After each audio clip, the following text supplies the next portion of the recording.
Assalamualaikum warahmatullahi wabarakatuh. Waalaikumsalam warahmatullahi wabarakatuh. Pada kesempatan siang hari ini, saya minta waktu teman-teman rekan sejawat saya SDN 0881. Saya sudah minta izin sama kepala sekolah untuk mensosialisasikan tentang budaya positif. Ini adalah salah satu bagian tugas saya. Kebetulan saya adalah calon guru penggerak CGT angkatan 8 ya, dari SDN 0881 Surabaya. Kali ini kita akan membahas tentang budaya positif ya. Konsep budaya positif itu ada apa saja sih? Nah, seperti yang kita ketahui bersama bahwa budaya positif ya memang sesuatu yang baik. Kita membiasakan sesuatu yang baik. Nah, di dalam budaya positif itu ada apa saja sih? Yang pertama ada perubahan paradigma belajar, kemudian ada disiplin positif, kemudian ada nilai-nilai kebajikan, ada kebutuhan dasar manusia, motivasi perilaku manusia, posisi kontrol guru, keyakinan kelas, dan yang terakhir adalah segitiga restitusi. Mungkin dari sini teman-teman ada yang pernah dengar sebelumnya tentang budaya positif? Belum? Oke, kita belajar sama-sama ya teman-teman. Ini dulu, sebelumnya kita akan bahas ini dulu, pembelajaran dengan paradigma baru. Pembelajaran dengan paradigma baru itu maksudnya yang seperti apa? Pembelajaran yang dirancang dengan berdasarkan prinsip berdiferensiasi, ya.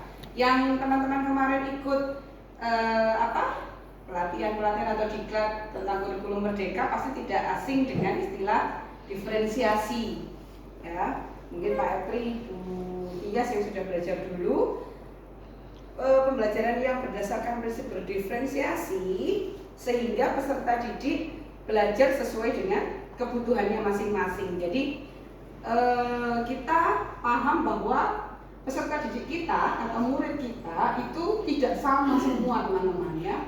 Jadi otomatis kita juga memperlakukan mereka juga tidak sama, harus sesuai dengan kebutuhannya masing-masing seperti itu. Nah, tujuannya untuk apa? Tujuannya untuk mewujudkan profil pelajar Pancasila. Nah, ini mungkin teman-teman masih ingat ya, di profil pelajar Pancasila ini ada apa saja? Yang pertama, beriman, bertakwa kepada Tuhan Yang Maha Esa dan berakhlak mulia. Kemudian ada berkebinekaan global, ada bergotong royong, kreatif, bernalar kritis, dan mandiri. Seperti itu ya teman-teman. Pembelajaran diferensiasi ini maksudnya dengan segala kebutuhan anak itu kita harus memenuhinya. Kita tahu bahwa satu kelas itu tidak sama semua, ya. Jadi ketika anak itu sudah lahir dengan bakatnya masing-masing, itu namanya dengan kodrat alam ya. Dia lahir dengan bakatnya masing-masing sesuai dengan budaya yang dia pelajari. Nah, seperti itu. Kemudian disiplin positif sendiri itu apa sih? Kata disiplin ini berasal dari kata disiplina yang artinya belajar. Disiplin itu mengacu pada diri sendiri yang bertanggung jawab terhadap apa yang dilakukannya berdasarkan nilai-nilai yang dia yakini. Kemudian disiplin positif merupakan salah satu cara penerapan disiplin yang bertujuan untuk menumbuhkan kesadaran peserta didik tanpa meskipun itu tanpa adanya penghargaan, ancaman atau hukuman. Jadi menumbuhkan sikap itu tanpa embel-embel kepingin mendapatkan penghargaan, takut terhadap ancaman atau bahkan takut terhadap hukuman ya. Sebagai pendidik, kita itu memiliki tujuan menciptakan peserta didik yang memiliki disiplin diri sehingga berperilaku pada nilai-nilai kebajikan universal dan memiliki motivasi intrinsik dalam perubahan perilaku yang lebih baik. Nah, nilai-nilai kebajikan apa sih sebetulnya yang universal itu? Nilai-nilai kebajikan yang universal itu yang secara umum garis besarnya. Jadi nilai-nilai kebajikan yang secara umum itu yang seperti apa? Karena kita sudah belajar kurikulum merdeka, maka nilai-nilai kebajikannya ya kita mengacu pada nilai-nilai profil pelajar Pancasila ya. Tadi beriman kepada Tuhan Yang Maha Esa, berakhlak mulia, berkebinekaan global, gotong royong, kreatif, bernalar kritis dan mandiri. Itu nilai-nilai kebajikannya. Jadi tolak ukurnya di situ ya. Nah, kita mengacu ke kebutuhan dasar manusia. Kebutuhan dasar manusia itu sebetulnya apa sih, gitu ya? Ternyata kebutuhan dasar manusia adalah segala sesuatu yang kita lakukan itu untuk mendapatkan apa yang kita inginkan. Itu adalah kebutuhan dasar manusia. Nah, ada berapa kebutuhan dasar manusia? Ada 5 kebutuhan dasar manusia. Yang pertama, bertahan hidup. Ini adalah salah satu kebutuhan dasar manusia. Kemudian memiliki rasa kasih sayang dan rasa ingin diterima. Jadi kalau kita tidak memiliki rasa kasih sayang, kita tidak bisa disebut dengan manusia ya, karena itu adalah kebutuhan dasar kita. Kemudian ada lagi kebutuhan yang selanjutnya adalah penguasaan, kebebasan, dan yang terakhir adalah kesenangan. Jadi kebutuhan dasar ini yang dibutuhkan oleh manusia. Motivasi perilaku manusia. Nah, ini teman-teman yang menjadikan kita landasan ya, karena murid adalah manusia, murid kita adalah manusia. Jadi sebetulnya perilaku manusia itu didominasi atau didukung oleh 2 motivasi, yaitu motivasi ekstrinsik dan intrinsik. Mohon maaf ya salah ketik. Yang pertama, menghindari ketidaknyamanan atau hukuman. Jadi ini perilaku manusia itu mesti menghindari hukuman atau ketidaknyamanan. Dia mesti akan menghindari itu. Kemudian yang kedua, manusia itu pada dasarnya ingin mendapatkan imbalan atau penghargaan dari orang lain. Kalau dia tidak melakukan sesuatu, dia melakukan sesuatu itu nek gak kepingin menghindari supaya tidak kena ini, dia kepingin mendapatkan karena ini. Itu ya, seperti apa yang sudah kita rasakan seperti itu. Nah, ternyata yang A sama B ini adalah motivasi yang muncul dari luar, atau kita sebut dengan motivasi ekstrinsik ya, yang dipengaruhi dari luar. Sementara yang satunya ini motivasi perilaku manusia. Manusia itu berbuat kebaikan atau berbuat sesuatu itu karena dia ingin menghargai dirinya sendiri dengan nilai-nilai yang mereka percaya. Jadi kalau misalnya saya contoh ya, kalau misalkan saya tidak datang piket hari Sabtu misalkan, motivasi ekstrinsiknya mungkin kita ketakutan, kita takut akan ditegur oleh pimpinan, oleh kepala sekolah. Wah, nanti kita ditegur, jadi kita datang aja lah, seperti itu. Atau kita kebalikannya ingin mendapatkan penghargaan, minimal mendapatkan pujian misalkan. Oh iya Rek, rajin, ternyata itu rajin, seperti itu. Nah, itu motivasi yang dari luar. Sementara yang dari intrinsiknya, kita menghargai diri kita sendiri. Oh iya, ini memang sudah tanggung jawab saya, karena memang sudah dibagi, kita sudah sepakat, ya sudah, kita memang seharusnya datang. Meskipun kita tidak dipuji, atau ketika kita tidak datang, kita tidak dihukum atau tidak ditegur. Itu ya teman-teman. Nah, ini mungkin teman-teman bisa tahu bedanya sebelum di sini. Sebelum kita di sini mungkin teman-teman ada yang tahu bedanya antara hukuman, konsekuensi, dan restitusi. Kata-kata ini sudah sering kita dengar ya? Belum. Oh belum. Yang belum apa? Oh restitusi. Oke, kita bahas bareng-bareng ya. Karena ketiga kata ini mengandung makna yang hampir sama, tapi ternyata nilainya berbeda teman-teman ya. Hukuman itu apa sih? Kalau hukuman itu yang nomor 1, biasanya kita perlakukan ke murid itu tidak tahu apa yang akan kita lakukan ke dia, kan gitu ya. Nggak ngerti, saya mau diapakan sama Bu Heni, saya mau diapakan sama Bu Sinta, nggak tahu.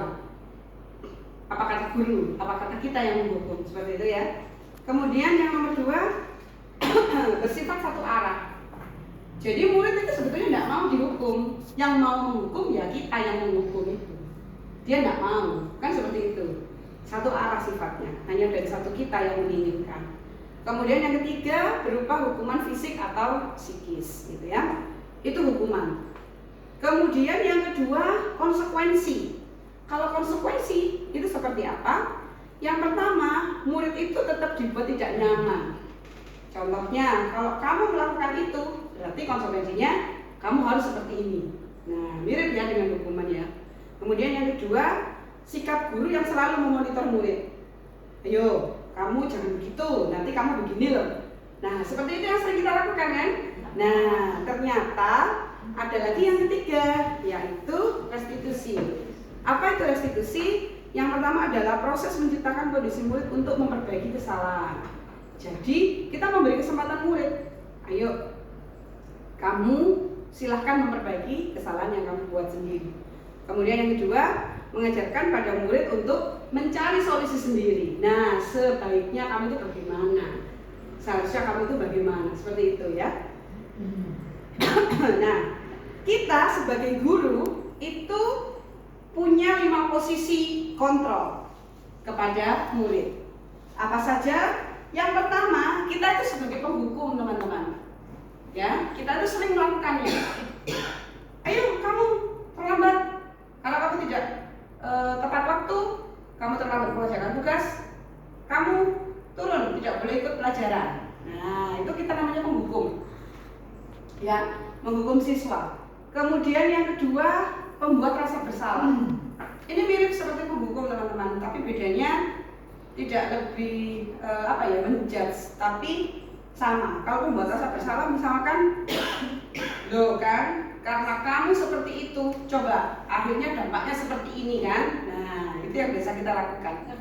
Ya, betul. Jadi membuat si dia itu siswa itu merasa bersalah seperti itu ya. Kemudian posisi kontrol kita yang ketiga adalah kita sebagai teman. Kadang-kadang kita lupa. Misalkan ada siswa atau siswa kita yang tidak mau mengerjakan tugas.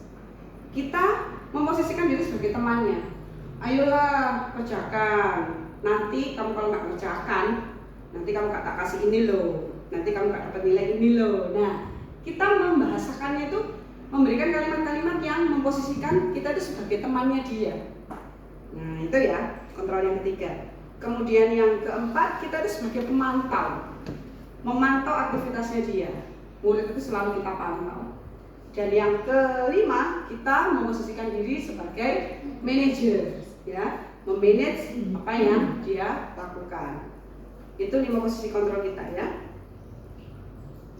Nah, sekarang kita ke keyakinan kelas, teman-teman. Mungkin teman-teman sudah banyak yang paham ya tentang keyakinan kelas.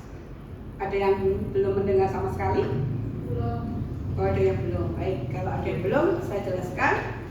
Keyakinan kelas itu berbeda dengan peraturan kelas. Jadi kita menerapkan keyakinan kelas itu untuk kita sepakati bersama-sama, seperti itu ya. Mengapa kita harus membuat keyakinan kelas, bukan peraturan kelas? Karena selama ini mungkin yang kita kenal di kelas kita membuat aturan, tata tertib yang harus dipatuhi oleh siswa, seperti itu ya. Tapi kadang-kadang kita sebagai guru lupa, kita hanya membuat aturannya murid untuk murid, sementara kita sendiri boleh melanggar. Contohnya, kita hari ini hari Jumat kita pakai kaos olahraga ya anak-anak ya, karena kita mau kerja bakti misalkan. Anak-anak sudah pakai kaos olahraga. Nah, kita karena kita seorang guru, kita yang membuat peraturan, kita tidak apa-apa memakai batik, tidak pakai kaos olahraga. Nah, seperti itu. Kan peraturannya hanya kita yang buat dan mereka yang mematuhi, gitu ya. Berbeda dengan keyakinan kelas. Nah, kalau keyakinan kelas itu seperti apa? Yang pertama, kita membuat kesepakatan di kelas bersama-sama dengan anak atau murid atau siswa yang berupa pernyataan universal. Jadi sifatnya umum, tidak menguntungkan salah satu pihak saja. Jadi semua harus menyepakatinya itu secara umum. Kemudian yang kedua, dibuat dalam pernyataan yang positif. Contohnya, saya membuat ada siswa yang mengemukakan pendapatnya, Bu, dilarang dilarang melepas sepatu ketika di dalam kelas. Nah, itu namanya kalimatnya belum positif, teman-teman. Nanti kita arahkan ke kalimat yang positif. Contohnya seperti apa kalau dari tadi kalimatnya dilarang melepas sepatu pada saat pembelajaran di kelas. Kita bikin kalimatnya yang positif, kita ganti apa? Selalu menggunakan sepatu dalam kelas. Oke, terima kasih Pak Epri. Selalu menggunakan sepatu ketika di dalam kelas. Seperti itu. Itu kalimatnya positif namanya. Gitu ya teman-teman ya. Dilarang berkata kotor selama mengikuti pembelajaran di sekolah. Itu kalimatnya belum positif teman-teman. Kira-kira kalau kita ganti jadi kalimat yang positif bagaimana? Selalu berkata baik selama di kelas atau di sekolah. Seperti itu ya teman-teman ya. Kemudian selanjutnya sesuaikan dengan kondisi kelas. Jadi mungkin keyakinan kelas yang dibikin di kelas 3-nya Bu Sinta berbeda dengan keyakinan kelas yang dibikin di kelasnya Bu Tati. Atau mungkin Bu Guru Agama mau bikin keyakinan kelas sendiri ketika pada saat pembelajaran agama. Bu ini juga seperti itu. Keyakinan kelasnya pada saat dijalankan pada pembelajaran dicontohkan. Seperti itu ya. Bisa fleksibel disesuaikan dengan kondisi kelas. Dan yang terakhir, semua warga kelas dilibatkan dalam pembuatan keyakinan kelas. Jadi, balik lagi tidak seperti yang tadi. Kalau peraturan kita yang buat, seorang guru yang buat, murid yang menjalankan. Tapi kalau keyakinan kelas tidak, kita ajak berdiskusi mereka. Ayo, kalian maunya kelas kita seperti apa? Keluarkan pendapatmu. Bu, saya maunya begini. Bu, saya maunya begitu. Silahkan. Kemudian pendapatnya kita tampung, kita ubah jadi kalimat positif semuanya, dan kita jadikan itu kesepakatan yang kita sebut dengan keyakinan kelas. Nah, ini salah satu contohnya ya, mungkin di kelas 5. Hasil keyakinan kelasnya, hasil kesepakatannya, bertanggung jawab mengerjakan tugas piket, bersikap jujur, bersikap tenang saat pelajaran berlangsung, bersikap sopan dan menghormati guru, saling tolong menolong, hidup rukun dengan teman. Jumlahnya berapapun, terserah kebutuhan kelas masing-masing. Seperti itu teman-teman ya. Ada pertanyaan sampai di sini tentang keyakinan kelas? Ini di print, ditempel di... Iya, betul Pak Efri. Jadi keyakinan kelas ini setelah disepakati, istilahnya dibuat sedemikian rupa, disepakati bersama dengan warga satu kelas, itu silakan ditempel di dinding kelas supaya anak-anak tertarik dan mudah mengingatnya. Gitu. Ada lagi pertanyaan? Hasil keyakinan kelas 5 Ya. apa sama dengan keyakinan kelas 2? Oh beda. Beda. Akan berbeda sesuai dengan kebutuhan kelasnya berarti. Ya, mungkin kan kalau kelas 1 belum paham itu melepas sepatu pada saat di kelas, tidak ada yang seperti itu. Jadi ya, mereka rajin kelas 1 itu belum punya bayangan gak enak kalau pakai sepatu di dalam kelas, itu belum ada. Itu mungkin muncul di kelas 4. Ya disesuaikan. Kalau di kelas 1 tidak seperti itu ya tidak perlu ditulis. Seperti itu ya berarti. Ya, boleh. Ini keyakinan kelas sudah dibuat ya. Ya. Kemudian jika tidak ada yang tidak melakukan seperti itu ada ininya enggak? Apa keterangannya enggak? Hukuman sanksi. Oke. Ya, hukuman atau Baik. belum ya? Terima kasih ya Pak pertanyaannya Bu Tias. Kita akan lanjutkan ke materi selanjutnya. Ini kita masuk ke yang namanya segitiga restitusi. Akan terjawab di sini Bu Tias. Segitiga restitusi ini memiliki tahapan. Yang pertama, menstabilkan identitas teman-teman. Kemudian yang kedua, validasi tindakan yang salah. Dan yang ketiga, menanyakan keyakinan kelasnya tadi. Ini solusinya dengan segitiga restitusi. Menstabilkan identitas. Contohnya, saya langsung beri contoh ke kasus saja. Misalnya Cipto kemarin bertengkar dengan, mohon maaf ya, saya beri contoh. Cipto kemarin bertengkar dengan Epri, misalkan ya. Satu, si Cipto ini sampai menggebrak mejanya Epri. Kemudian ada laporan temannya ke saya sebagai guru kelasnya misalkan. Kemudian saya akan mencoba menyelesaikan masalah ini menggunakan segitiga restitusi. Saya akan bertanya ke Cipto, Cipto, apakah benar tadi kamu bertengkar dengan Epri? Ya. Loh, iya loh, dibuatnya. Ya, misalkan, ya Bu, saya bertengkar dengan Epri. Kenapa kok bertengkar dengan Epri? Nah, Epri soalnya ngolok-ngolok saya, Bu, manggil saya pakai nama ayah saya, bukan nama saya. Akhirnya saya marah. Nah, untuk menstabilkan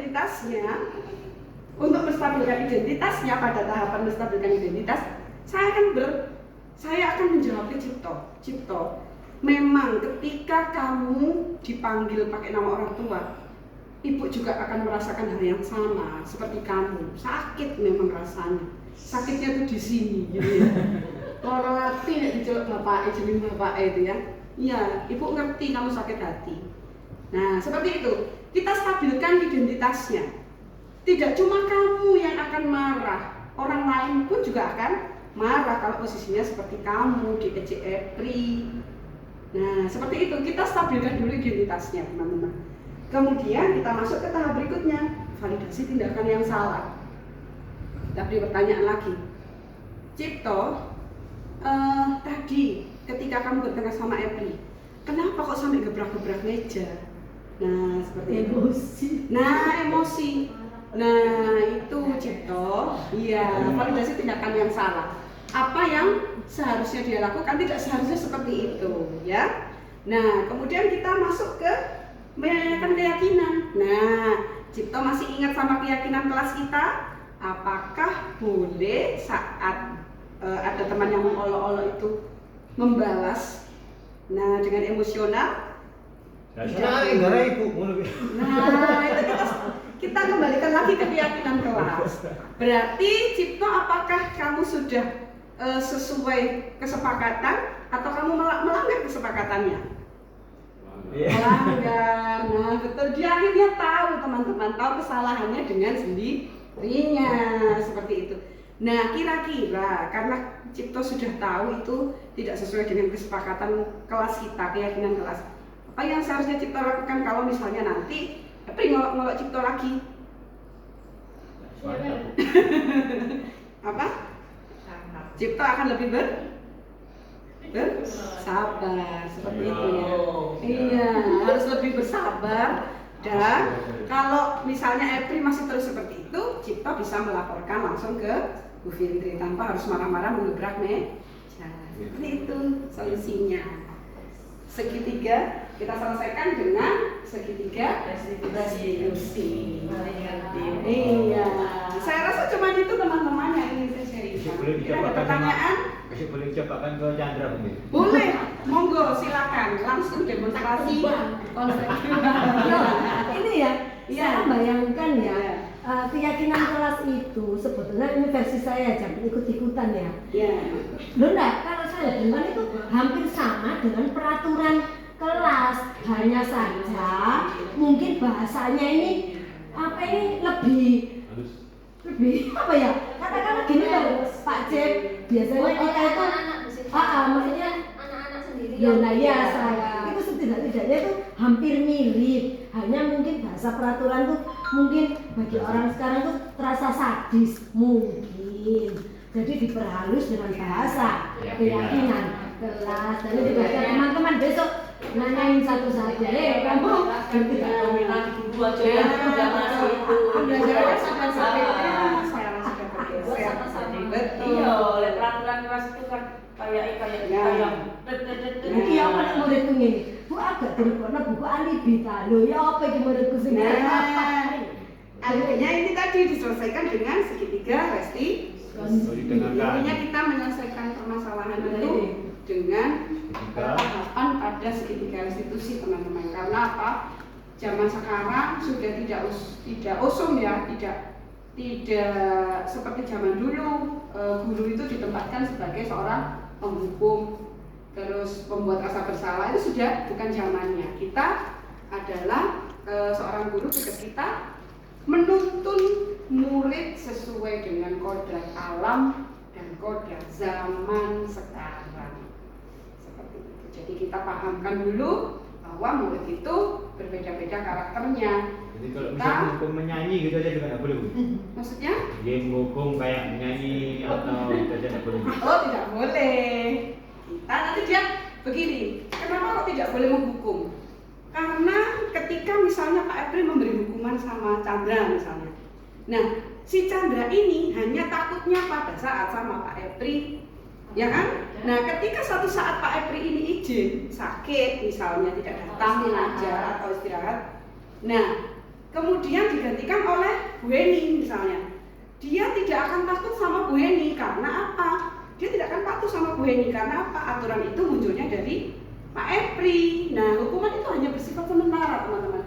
Sementara kita kita itu butuh untuk memberikan pemahaman ke anak, motivasinya intrinsik dari dalam supaya awet.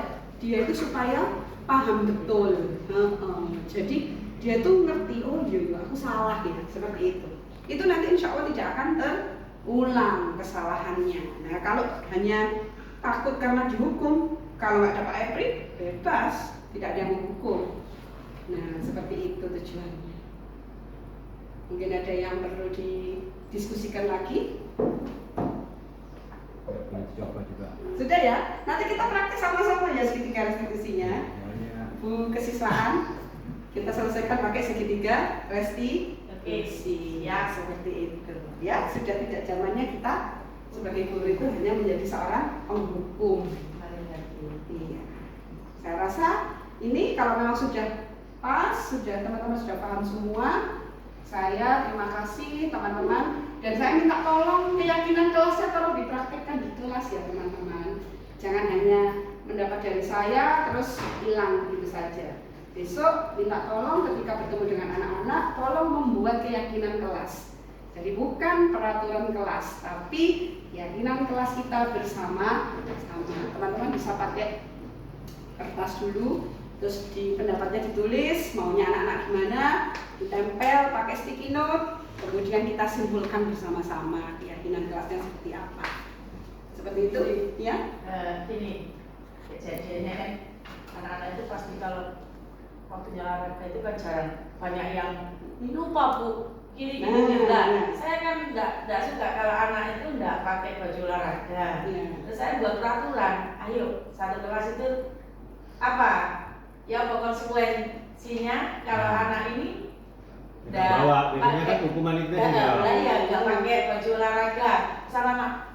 Terus apa Bu? Ya dihukum anaknya. Enggak, Bu ini enggak mau hukum satu anak toh. Ayo kita buat rundingan gitu. Akhirnya kalau anak ini enggak pakai baju olahraga, berarti satu kelas saya hukum loh ya. Bener apa enggak ini? Nah, itu posisinya tetap Bu Heni adalah sebagai seorang penghukum ya. Gitu ya. Sekarang kita ganti penyelesaiannya, tetap pakai segitiga restitusi. Kan belum dicoba Bu Heni. Nanti dipraktekkan, dicoba pakai segitiga restitusi. Disentuh dulu anak itu dari hatinya. Memang Bu Heni juga sering lupa, kadang-kadang ya lupa kakek kalau olahraga padahal wis disuruh. Bu Heni juga kecilnya dulu sering lupa begitu, tambah tua ya tambah sering lupa. Nah, tapi itu apakah yang sudah kamu lakukan itu sudah sesuai? Iya Bu. Apa kira-kira yang yang salah dari tindakan kamu? Iya Bu, saya nggak pakai kaos olahraga. Nah, kira-kira kalau kamu nggak pakai kaos olahraga, apa kamu sudah melanggar keyakinan kelas kita atau sudah sesuai dengan keyakinan kelas? Ternyata tidak Bu, saya tidak sesuai dengan keyakinan kelas kita. Nah, kalau begitu minggu depan apa yang harus kamu lakukan? Ya Bu, saya tidak akan memakai itu kaos yang saya akan ingat. Nah, betul, pendekatannya pakai tindakan namanya segitiga Rangkulan. Betul, Rangkulan. Tugas kita adalah menuntun siswa sesuai dengan kodrat alam dan kodrat zaman diajarkan terus seperti itu. Teman-teman, Makasih Bu. sama-sama. Ada yang lain mungkin? Yes, Kita nanti coba menyelesaikan kasus-kasus dengan cara ini ya. Oke. teman-teman. Insya Insya Allah. akreditasi. Iya. Alhamdulillah ada wawasan sedikit. Nah, memang tugas saya sebagai calon guru penggerak seperti itu, teman-teman. Terima Bahkan kasih. tergerak, bergerak, dan saya menggerakkan teman-teman untuk mengikuti budaya positif. Terima kasih teman-teman untuk hari ini. Tepuk tangan untuk kita semua, luar biasa teman-teman. Terima kasih banyak. Semoga ilmu yang sedikit saya bagikan ini bisa bermanfaat dan jangan lupa diterapkan di kelas masing-masing. Terima kasih, itu saja dari saya. Assalamualaikum warahmatullahi wabarakatuh. Waalaikumsalam.